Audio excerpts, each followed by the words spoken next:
tonight. A rocket hits the U.S. Embassy in Iraq.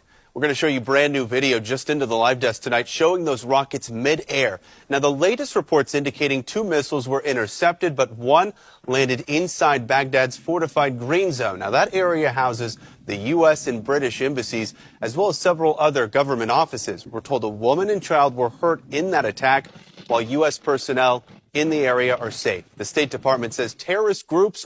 Would you like to know how all those missiles got intercepted in such a quick, short amount of time? I find it surprising too until I saw this. Check this out. CRAM, an advanced automated point defense Gatling gun.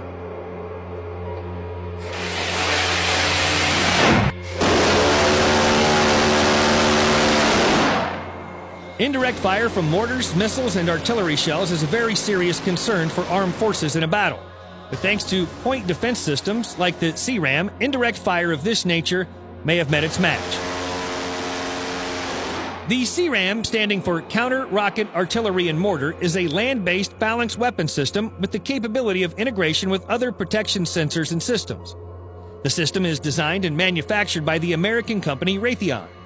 Phalanx is a rapid-fire, computer-controlled radar and 20mm gun system that automatically acquires, tracks, and destroys enemy threats that have penetrated all other ship defense systems. The Phalanx was designed in the beginning as a ship-based anti-missile system.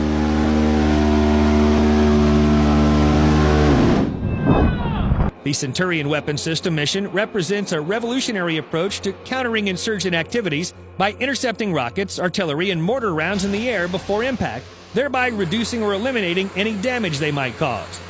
The CRAM's naval equivalent, the Phalanx Close-In Weapon System, CWIS, was first developed as an automated weapons defense system in 1973 and incorporated a 20mm M61 Vulcan Gatling gun autocannon used since 1959. The Navy Phalanx system was first appraised as a possible ground-based variant in 2004. Phalanx was selected partly because it could be readily interfaced with a multitude of sensors and systems designed to provide an overarching protection umbrella of sights on the ground.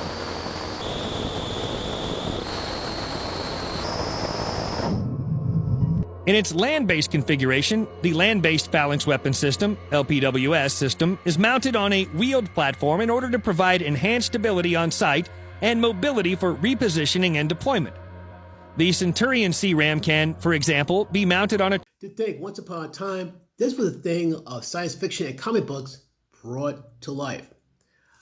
I remember in high school, we talk about how lasers could be used as weapons, say, even for guns and all that, like in G.I. Joe. And me and a friends, talk about one friend's you got no way, it ain't happening. Guess what? And this is my buddy, Dave Serrano. It's happening now. Like I said, lasers, about to use that. I think it's rail guns. Yeah, rail guns. How crazy is that? But Phalanx, they could pick out rockets, motors, whatever airborne weapons they can use to pick them out of the sky. 4,500 rounds a minute. That's a lot of rounds. So guess what? And the rounds are not tiny. They're very big. They may look about this big, this thick. If one round hits you, you're gone. So if it hits a missile, it's going to be obliterated. That's very impressive. That's very impressive. I say look into it more. That is pretty impressive stuff right there. That's our technology and that's our defense. Be grateful.